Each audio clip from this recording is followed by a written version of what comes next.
Bonjour à tous, avec l'aide de Dieu, nous allons étudier le Rambam, le 16e chapitre des lois de Eidout, des lois relatives au témoignage. Dans le chapitre précédent, le Rambam nous a dit que lorsque quelqu'un est concerné par son témoignage, il ne peut pas témoigner. Le Rambam va continuer à nous donner des exemples ici dans le chapitre 16, nous montrer que même lorsque quelqu'un il a un intérêt très lointain qui peut lui arriver, il n'a pas le droit de témoigner. Perek Shisha Asar Halacha Aleph. Rouven shegazal sade o talit mishimon. Rouven a volé un champ ou un vêtement à Shimon. Alors attention, quand on dit que Rouven il a volé, et de même on verra plusieurs fois dans la suite de ce chapitre que Rouven il a volé, ça ne veut pas dire que Rouven concrètement il a volé. C'est que Shimon dit que Rouven il a volé. Et Shimon il dit ça m'appartient, et Rouven me l'a volé. En tous les cas, donc Shimon il dit que Rouven a volé ce champ ou ce vêtement. Uba Yehuda ve'irer al Rouven. Maintenant, il y a Yehuda, et lui aussi, il vient remettre en question la propriété de Rouven. Il vient dire que ce champ-là, ou ce vêtement-là, n'appartient pas à Rouven. Ve'amar, Yehuda, il dit, Sadezo talizo, ce champ-là, ou ce vêtement, Shelihi, c'est mon champ, mon vêtement. Et il ramène une preuve pour dire que ça lui appartient. Maintenant, Shimon, que lui aussi a dit que Rouven c'est un voleur, il veut ramener une preuve avec lui un autre témoin, c'est Shimon et un autre témoin, ils vont venir témoigner à l'avantage de Rouven. Quand on dit à l'avantage de Rouven, c'est pas pour dire que ça appartient à Rouven, c'est pour dire que ça appartient pas à Yehuda, et comme ça, le champ ou le vêtement vont rester chez Rouven, et après, évidemment, Shimon il va continuer sa procédure contre Rouven. Mais concrètement maintenant, ce que Shimon veut faire, c'est que le champ ou le vêtement va pas aller chez Yehuda, qu'après, Rouven devra faire encore une autre procédure pour dire que ça lui appartient. Lui, ce que Shimon il veut faire maintenant, lui, avec un autre témoin, dire ce champ-là, ce vêtement-là n'appartient pas à Yehuda. Donc il va ramener une preuve pour dire que ça appartient pas à Yehuda. Il veut témoigner. Eh bien, en Shimon yacholaïd li Rouven. Shimon ne peut pas témoigner pour l'avantage de Rouven. C'est-à-dire, quel avantage de Rouven? Enzo Asadeh chez Yehuda en témoignant que ce champ-là n'appartient pas à Yehuda. Velozo Atalit chez Yehuda, ce vêtement-là n'appartient pas à Yehuda. Il peut pas faire ça. Pourquoi? Parce qu'il est concerné. Pourquoi il est concerné? Quel intérêt il a? Share Shimon rotzela mitzah dezo talitzo biad Rouven. Shutoen shugzala mimenu. Parce que Shimon, il a un intérêt. Il veut que ce champ ou ce vêtement va rester chez Rouven. Car lui, Shimon, il dit que Rouven lui a volé. Comme ça, il va reprendre ça du voleur Rouven. Alors la question évidente que on est en train de se demander, mais un instant, qu'est-ce que Shimon il en a à faire? Shimon, lui, il veut dire que ça lui appartient à lui. Et il veut dire que ça appartient pas à Rouven, ça appartient pas à Yehuda non plus. Donc quel est l'intérêt à Shimon que le vêtement ou le champ vont rester chez Rouven? Qu'est-ce qu'il en a à faire? Même si ça va aller chez Yehuda. De toute façon, après Shimon va venir, il va dire, ça m'appartient à moi. J'ai juste dit donc que ça appartient pas à Rouven. Maintenant, je dis que ça appartient pas non plus à Yehuda, de la même manière que je dis que ça appartient pas à Rouven. Donc, quel intérêt il a, Shimon, que ça va rester chez Rouven? Eh bien, la réponse, elle est,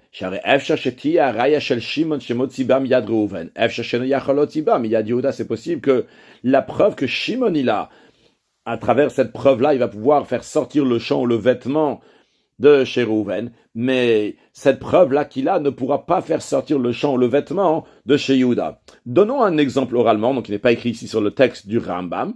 Imaginons que Shimon, il a deux témoins qui témoignent que ce champ ou ce vêtement appartiennent à Shimon. C'est très bien, c'est magnifique, il a deux témoins. Mais il y a deux autres témoins qui disent non, ce champ-là, il appartient à Yehuda. Donc, qu'est-ce qu'on a? On a deux témoins qui disent que ça appartient à Shimon, deux témoins qui disent que ça appartient à Yehuda. Quelle est la loi? Dans un tel cas, eh bien, l'argent, elle reste chez qui elle se trouve actuellement. Donc, Shimon, il a un intérêt que ça va rester chez Rouven et pas chez Yehuda. Pourquoi? Parce que c'est Yehuda va réussir à prendre ce champ ou ce vêtement de Rouven. Eh bien, Shimon, il va pas pouvoir le reprendre de Yehuda. Pourquoi? Parce que c'est vrai que Shimon, il a deux témoins qui disent que le champ ou le vêtement lui appartiennent. Mais Yehuda aussi a deux témoins qui disent que ce champ ou ce vêtement lui appartiennent. Alors, Shimon, il a intérêt que ce champ-là va rester chez Rouven. Et après, basé sur les témoins que lui-même, Shimon, il a que ça lui appartient, il va pouvoir les prendre de chez Rouven. Quand c'est chez Rouven, par contre, si ça va aller chez Yehuda, il ne pourra pas les prendre, parce que Yehuda aussi, il a deux témoins. Le Rav nous dit encore un autre exemple. Quand il y a un autre exemple, c'est un autre détail dans l'exemple qu'on a dit avant. On est toujours dans le cas que Rouven, il a volé le champ, en tous les cas, d'après Shimon. Et donc ici, le Ram parle bien d'un champ, et on parle plus maintenant du talit du vêtement. C'est différent si c'est un champ ou un vêtement. Le vêtement, on verra dans Alachabet. Maintenant, ici, à la fin de Alacha Aleph, dans ce cas-là, on parle donc que Rouven, qui est considéré voleur, donc d'après Shimon, il a vendu ce champ volé, on va dire, il a vendu à Lévi. Ou bien, au riche à Lévi. Ou bien que Rouven, il est mort, et il a fait hériter son champ à son fils Lévi. Il a fait hériter. En mourant, son champ a été hérité à son fils Lévi. Ou bah Yehuda l'Arer à Lévi. Et il y a Yehuda qui vient pour remettre en question la propriété de Lévi, donc que ce soit Lévi, donc l'acheteur, ou bien Lévi, l'héritier. Et il dit, jamais de la vie, ce champ-là, il t'appartient pas, parce qu'il n'avait jamais appartenu à Rouven. Eh bien, dans ce cas-là aussi, en Shimon, Meichena Shel Yehuda, Shimon, il ne peut pas témoigner qu'elle n'appartient pas à Yehuda, parce que c'est possible qu'il a un intérêt de son témoignage. Parce que Shimon aussi, il a l'intention d'aller chez Lévi, l'amener au tribunal et d'amener une preuve que le champ, il appartient à lui-même, à Shimon. C'est la raison pour laquelle que Shimon, il préfère que ça va être chez Lévi. Bien que, c'est vrai, avec la même preuve, il pourra peut-être la faire sortir aussi de Yehuda. A priori, tu peux dire qu'il n'a pas d'intérêt. Non, peut-être Shema Nachat Yeshlo, peut-être il a un Nachat, ici Nachat dans le sens de Noach. C'est plus facile pour lui, c'est plus facile pour Shimon, Léotziam, Yad Lévi, de faire sortir de Lévi ce champ plutôt que Yehuda. Peut-être Yehuda, c'est quelqu'un de violent, de quelqu'un de très très dur. Alors, c'est-à-dire que les mêmes arguments qu'il peut avoir contre Yehuda, contre Lévi, mais il préfère les avoir contre Lévi, ça sera plus facile pour lui. Juste à noter que c'est ce raisonnement-là qu'on vient de dire ici dans la deuxième partie de Halacha Aleph, que c'est possible que Shimon, il a plus de facilité pour faire sortir le champ de Lévi que le faire sortir de Yehuda. Ce même raisonnement-là, on pourrait dire aussi dans la première partie de la halacha, que c'est peut-être plus facile pour Shimon de faire sortir le champ de Reuven que de faire sortir de Yehuda. Juste, on dit pas ça, parce que sûrement, si Reuven c'est un voleur, alors sûrement, ça doit pas être plus facile. Sûrement, Reuven, ça doit être aussi quelqu'un d'assez difficile. C'est juste une parenthèse. Continuons à l'Achabet.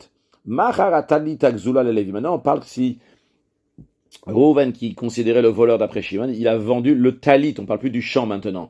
On parle aussi, il a vendu donc le vêtement qui a été volé, il a vendu à Lévi. Uba Yehuda le-Harer. Et Yehuda vient contester la propriété de Lévi qui a acheté de Reuven. Il dit, ce vêtement-là, il n'a jamais appartenu à Reuven, il m'appartient à moi.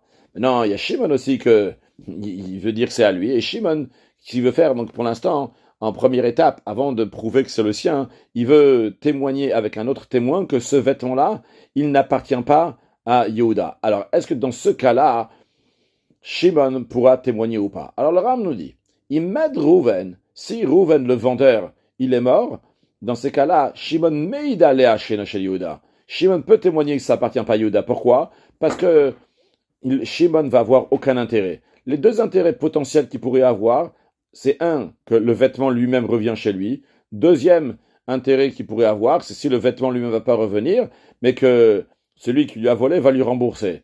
Et dans ce cas-là, lorsque Reuven il est mort, eh bien, les deux choses ne peuvent pas arriver, comme le Raman nous le dit. Premièrement, ce vêtement-là va jamais revenir chez Shimon qui dit que Reuven lui a volé après que Reuven l'a vendu à Lévi et que maintenant Reuven il est mort. Car le loker, l'acheteur, donc Lévi, a déjà fait acquisition de ce vêtement-là parce qu'il y a eu Yehush, il y a eu le désespoir de Shimon de revoir ce vêtement-là. Et deuxièmement, il y a eu aussi un changement de domaine parce que c'est passé maintenant du domaine du voleur, de propriété, c'est passé de la propriété du voleur à la propriété donc de l'acheteur. Donc lui, maintenant, Shimon, il n'a aucun intérêt de témoigner que ça appartient pas à Yehuda parce que de toutes les façons, il va pas revoir ce vêtement même. Ah, et maintenant, on peut dire, mais quand même, il va demander à Reuven l'argent de ce vêtement-là. Ok, il y a eu Yehush chez nous, mais l'argent, Reuven doit lui donner. Le Ram dit ça aussi, il n'y a pas ici. Pourquoi? Parce que Gvarmad Reuven a Gazan. Reuven, le voleur, il est déjà mort. Et la personne qui s'est fait voler, donc Shimon, qui s'est fait voler, il n'a pas de qui prendre cet argent-là. Donc, il n'a aucun intérêt. Et évidemment, ici, on parle d'un cas que Reuven, il est mort sans laisser la possibilité qu'on va prendre de ses biens quelque chose. Par exemple, il n'a pas laissé donc de terrain. Et donc, on ne peut pas prendre donc, des biens mobiliers. Bon, après, on a déjà appris que lorsqu'il s'agit des biens mobiliers, il y a une takana des géonimes qu'on peut prendre des yorshim. En tout cas, on va dire qu'il il n'a pas laissé, il a rien laissé, et donc maintenant il peut rien prendre. C'est la raison pour laquelle que Shimon, il peut témoigner que ça appartient pas à Yehuda, ça va rester chez Lévi, malgré le fait que Shimon dit que Rouven l'a volé et ça lui appartenait pas à lui, et donc quand il a vendu à Lévi, ça appartient pas non plus à Lévi, mais il peut quand même témoigner que ça appartient pas à Yehuda. Ah, ça c'est Dafka si Rouven il est mort. Mais le Ram nous dit, Avalimadain Rouven Kayab, si Rouven est encore en vie, et Yehuda, il vient pour dire que ce vêtement-là, Lévi doit me le rendre. And Shimon made Afalatalit. Shimon ne peut même pas le témoigner sur le vêtement. Pourquoi Shana est chez l'Otamod Biyad Yehuda? Parce que, en effet, il a un intérêt, ce Shimon, que ça va pas être chez Yehuda. Donc il ne peut pas témoigner que le vêtement n'appartient pas à Yehuda, et par cela, donc le vêtement, il va rester chez Lévi, l'acheteur de Rouven. Pourquoi? Quel est l'intérêt que Shimon il a? La raison elle est que chez Yavi Raya, chez Rouven Gzala, parce que Shimon, il va après ramener une preuve que Rouven, qui a vendu le vêtement à Lévi, il a volé de lui de Shimon. Veishalem Lodamea, et comme ça, Rouven va devoir rembourser à Shimon l'argent de ce vêtement. Donc tout simplement, Shimon ici, il a un intérêt. L'argent va lui revenir si ça va rester chez Lévi. Par contre, si ça va aller chez Yehuda, alors à ce moment-là, ça veut dire que vraiment, ça appartient pas à Shimon. Et après, Shimon, il pourra pas prendre l'argent de Rouven qui a vendu à Lévi. Vechen, c'est la même loi aussi. Maïta talit biyad chez Rouven, si ce vêtement était chez les héritiers de Rouven. Avant, on a dit que Rouven, il a vendu à Lévi. Là, maintenant, c'est chez les héritiers de Rouven. C'est le vêtement lui-même qui est chez les héritiers de Rouven. Donc, c'est pas que Rouven, il a vendu, que maintenant, il y avait de l'argent, quoi que ce soit. Non, ici, c'est vrai que Rouven, il est mort, mais le vêtement lui-même, il est parti chez les enfants de Rouven, chez les héritiers de Rouven. Et Shimon dit que ça lui appartient. Et Yehuda, il vient, il dit, hey, comment, toi, héritier, on va appeler l'héritier donc Lévi, comment tu gardes ça? Et tu dis parce que c'était à ton père, mais ça m'appartient à moi. La question, est-ce que Shimon, il peut témoigner pour dire que ça appartient pas à Yehuda, comme ça va rester chez Lévi, l'héritier de Rouven? Eh bien, non. En Shimon meidalea. Shimon ne peut pas témoigner. Pourquoi? Car en effet, si le talit il va rester chez Lévi, le fils de Rouven, et Shimon il va ramener une preuve que Rouven lui a volé, eh bien, Lévi l'héritier, il va devoir rendre le talit à Shimon. Parce que le fait que c'est passé de chez Rouven à son héritier, là, c'est pas considéré, et il y a Shinui Reshut, il n'y a pas Shinui Reshut ici. Il n'y a pas eu un changement de domaine quand ça passe donc du père au fils. C'est pas un changement de domaine. L'héritier, il prend la place de son père. Donc il préfère que ça reste chez Lévi, peut-être parce que c'est plus facile de le prendre de chez Lévi que de chez Yehuda. Donc il est concerné, il a un intérêt dans le témoignage. De même, tout ce qui est similaire à ça, dans tout cas, qu'il a un profit de son témoignage, il n'a pas le droit de témoigner. Halacha Gimel. Rouven shemach asad le Shimon shelo b'acharayut. Voyons un cas dans lequel Rouven a vendu un champ, un bien immobilier à Shimon, sans responsabilité. Qu'est-ce que c'est sans responsabilité? Lorsque Rouven il a vendu le champ à Shimon, il lui a dit, sache que même si quelqu'un va venir chez toi, il va dire que c'est un champ que Rouven il a volé, ou bien que Rouven il a un créancier, moi Rouven c'est le vendeur, hein. Moi le vendeur j'ai un créancier, il va venir, il va te le prendre ou quoi que ce soit, sache que je te rendrai pas de l'argent. Et il n'y a pas de souci. Shimon il a dit, j'achète ton champ, Rouven. Donc ce qu'il y a à retenir ici, c'est que Rouven, il n'est pas responsable de ce qui va se passer avec ce champ plus tard. S'il y a un problème, Shimon ne pourra pas se retourner contre Rouven. Maintenant, Uba Yehuda le'arer al Shimon. Yehuda vient et il remet en question, il conteste la propriété de Shimon sur ce champ-là, et il veut le prendre de chez Shimon en disant que ce champ-là, il n'a jamais appartenu à Rouven. Il dit, Yehuda, il dit, c'est mon champ à moi. Qu'est-ce que toi tu l'as acheté de Rouven? Jamais de la vie, c'était mon champ, il ne fallait pas l'acheter de Rouven. La question maintenant, est-ce que Rouven peut témoigner? A priori, à première vue, Rouven n'a pas d'intérêt, parce que Rouven, de toute façon, il a dit à Shimon, si quelqu'un vient te le prendre, je ne te le rembourserai pas. Donc a priori, Rouven pourrait témoigner et de dire que ça appartient pas à Yehuda. Eh bien, le Rav nous dit non. Il y a oui un intérêt. Voyons les choses jusqu'au bout. En Rouven meido alea. Rouven ne veut pas témoigner en faveur de l'acheteur, donc en faveur de son acheteur de Shimon. Pourquoi? C'est vrai que Rouven n'a pas la responsabilité sur ce champ et il ne devra pas donner de l'argent à Shimon si Yehuda va le prendre. Mais quand même, Rouven est intéressé que ce champ-là va rester de la propriété de Shimon, pour que le créancier de Rouven va venir, et il va le prendre s'il a une dette. C'est-à-dire que si Reuven, il a un créancier et il doit par exemple donner 100 000 euros, et Reuven, il n'a pas un sou, qu'est-ce qui va se passer? On va regarder quels étaient les biens immobiliers qui appartenaient à Reuven, et le créancier va prendre de ces biens immobiliers. Et quand on dit des biens immobiliers, pas juste des biens immobiliers qu'il a actuellement, des biens immobiliers qu'il a vendus après avoir fait ce prêt. Donc c'est vrai que Reuven ne doit rien à Shimon, même si Yehuda va prendre le champ de Shimon. Reuven ne va pas donner de l'argent à Shimon. Mais Reuven, il a quand même un intérêt que ça reste chez Shimon. Pourquoi? Parce qu'au cas où, s'il a une dette et il n'a pas de quoi rembourser sa dette, et le créancier va venir, eh bien, il aura de quoi prendre. Alors maintenant, a priori, on peut se dire, mais qu'est-ce qu'il en a à faire de toute façon, Reuven? S'il n'a rien à donner, bah, il n'aura rien à donner. Il n'aura rien à donner au créancier. Et comme ça, le créancier va pas avoir d'argent. Et lui, Reuven, il n'y peut rien. Il n'a pas d'argent, il n'a pas d'argent.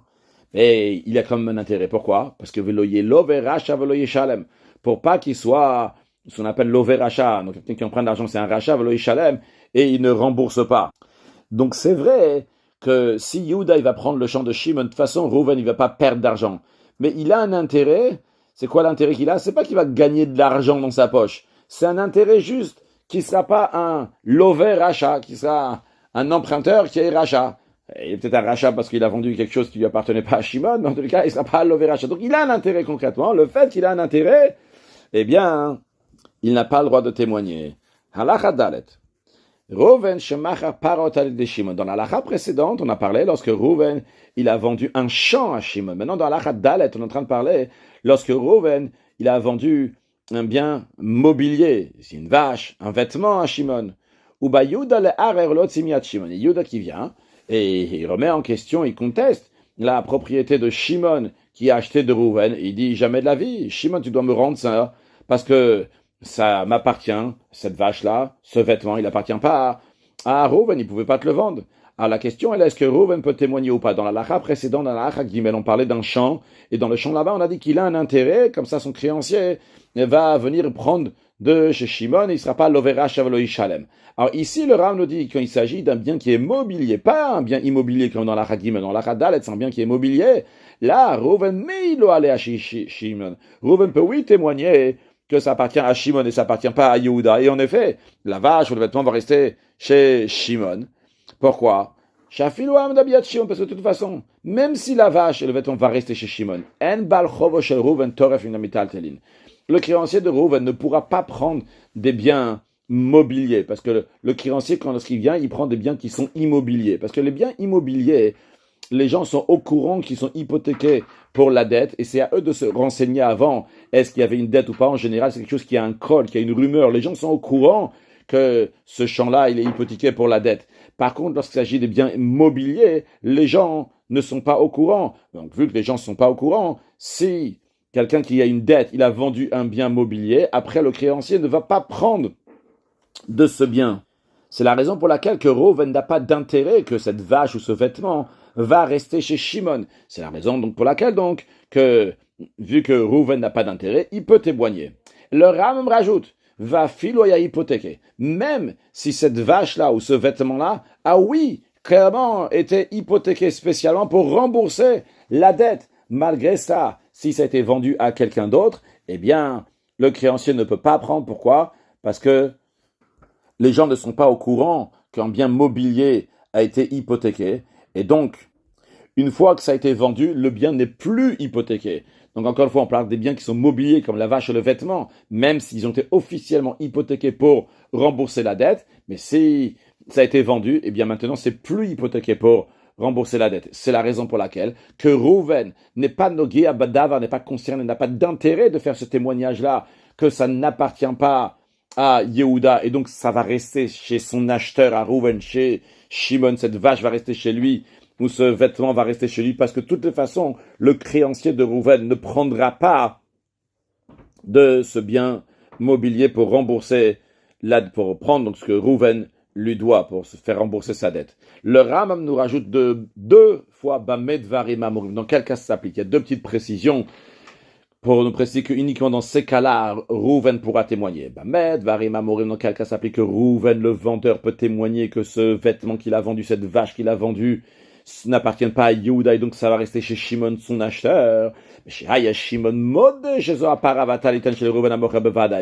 lorsque Shimon, il l'avouait littéralement, c'est-à-dire il reconnaît, il est d'accord, il est sûr et certain que cette vache-là, ce vêtement-là, appartient à Reuven le vendeur. Il sait que pour de vrai, ça appartient vraiment à Reuven.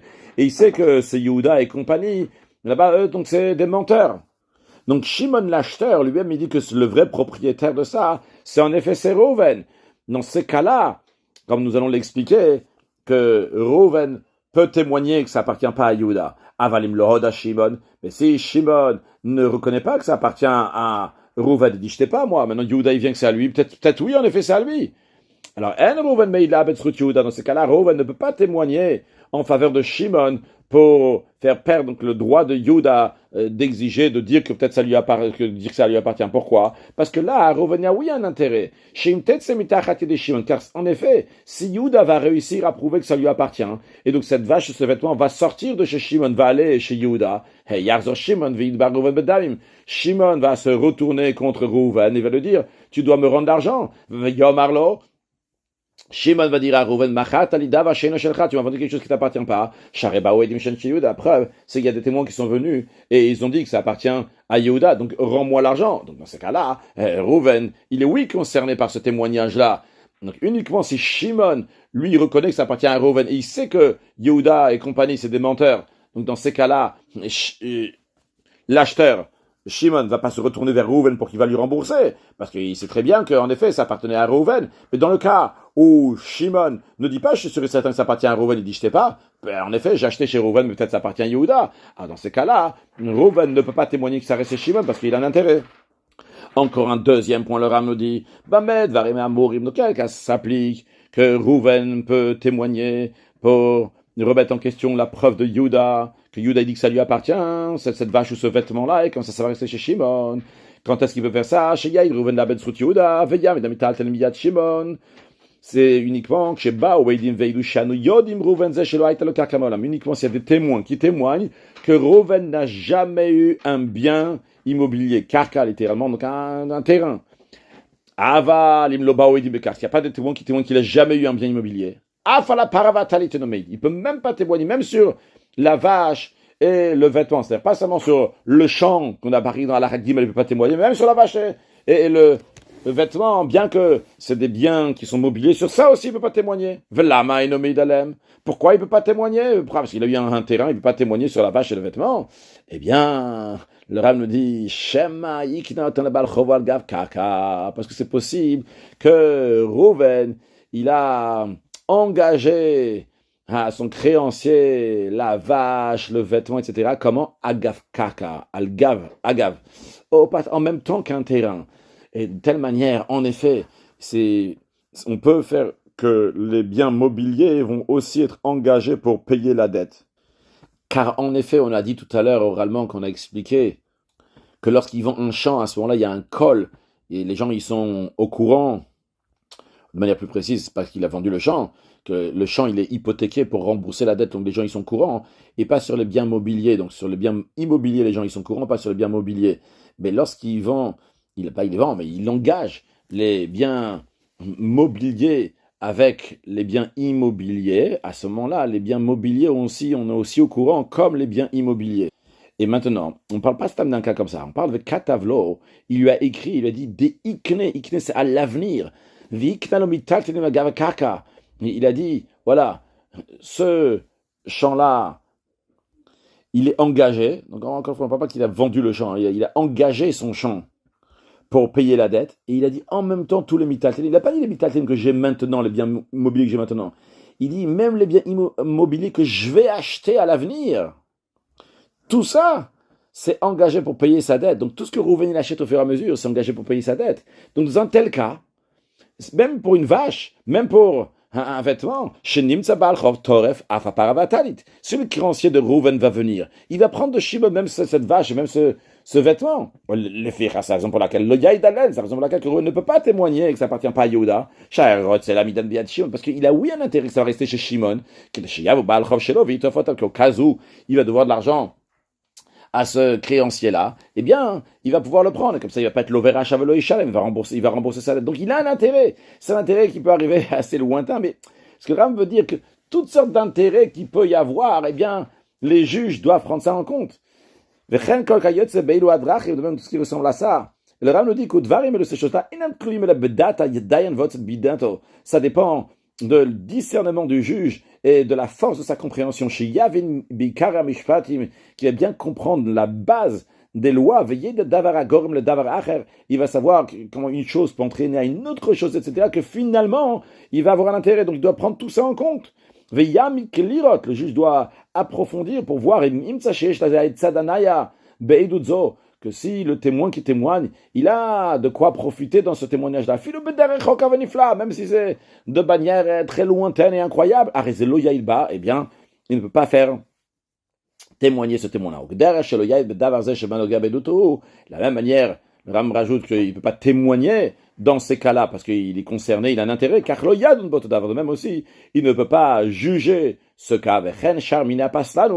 De même, donc, les autres disqualifications, que Shem Sheposim Be'ed, de la même manière qu'il disqualifie les témoins, car Posim Dayan, de même aussi, ça disqualifie pour juger. C'est la raison pour laquelle on ne peut pas mettre dans le Sanhedrin deux juges qui sont proches l'un à l'autre. Parce qu'on a dit tout ce qui disqualifie les témoins, ça disqualifie aussi les juges. De la même manière que des témoins qui sont proches l'un de l'autre, dans un lien de parenté, ils ne peuvent pas témoigner ensemble. De la même manière aussi, ils ne peuvent pas juger ensemble. Ben Bessan avec Dola, que ce soit dans le grand tribunal de 71, Ben Bessan avec Tana, que ce soit dans le petit tribunal de 23. Aval Eilu, chez Mosif, Machi, Ben Ram dit, il y a comme une exception. Lorsqu'on fait l'Aberashana pour rajouter encore un mois dans l'année, il y a 12 mois en général, quand on rajoute un 13e mois, on fait donc un tribunal qui décide est-ce qu'on va faire le Hibur Hashana, comme M. Berno Bechotki de Shachodesh. Il me semble, que s'il y a un juge donc, qui est proche d'un autre juge, en plus de 3, un Bekar Klum, donc ça c'est pas grave. Pourquoi? Parce que le Hibur Hashana peut se faire basé sur 3, mais juste on rajoute encore 2 et encore 2. Donc ceux qu'on rajoute, donc il n'y a pas de souci s'ils vont être donc, des proches de famille. Halachavav, Kola Kasher Ladoun, en général, tout celui qui est apte pour juger le sujet, eh bien, Kasher Laïd, il est apte aussi pour témoigner. Mais, Veyesh Kasher Laïd, Veno Kasher Ladoun. Mais dans le sens inverse, celui qui est, il peut y avoir quelqu'un qui est Kasher pour témoigner et non pas Kasher pour juger. Je dis au début de la en général, c'est pas en général, c'est toujours, tout celui qui peut juger peut témoigner. Mais le Ram dit que dans l'autre sens, ça marche pas toujours. Et il peut y avoir des fois qu'il peut témoigner, mais il ne pourra pas juger. Comment ça? À OF va sonner, celui qui aime et celui qui déteste. Malgré le fait que celui qui aime, il a le droit de témoigner pour la personne qu'il aime, et celui qui déteste, il a le droit de témoigner pour la personne qu'il déteste, mais pour juger, ça, il ne peut pas juger la personne qu'il aime ou la personne qu'il déteste. Vehager va me shuchar. Et le converti, ou bien le serviteur cananéen affranchi, vechenazaken, de même, une personne qui est très âgée, extrêmement âgée, va saris, l'eunuque, va mamzer, celui qui est né d'une relation illicite sur laquelle on est passif de karet, à part l'anida, vesuma ba'arat benav, celui qui voit seulement avec un seul œil, sherim le'aïd, il est caché donc pour témoigner, ve'inam sherim ladon din fashot, mais il ne peut pas juger, donc le din fashot, les lois de vie et de mort, comme on l'a expliqué. Conclure avec un mot de chassidut, on a parlé de celui qui a seulement, il peut voir seulement avec un seul œil.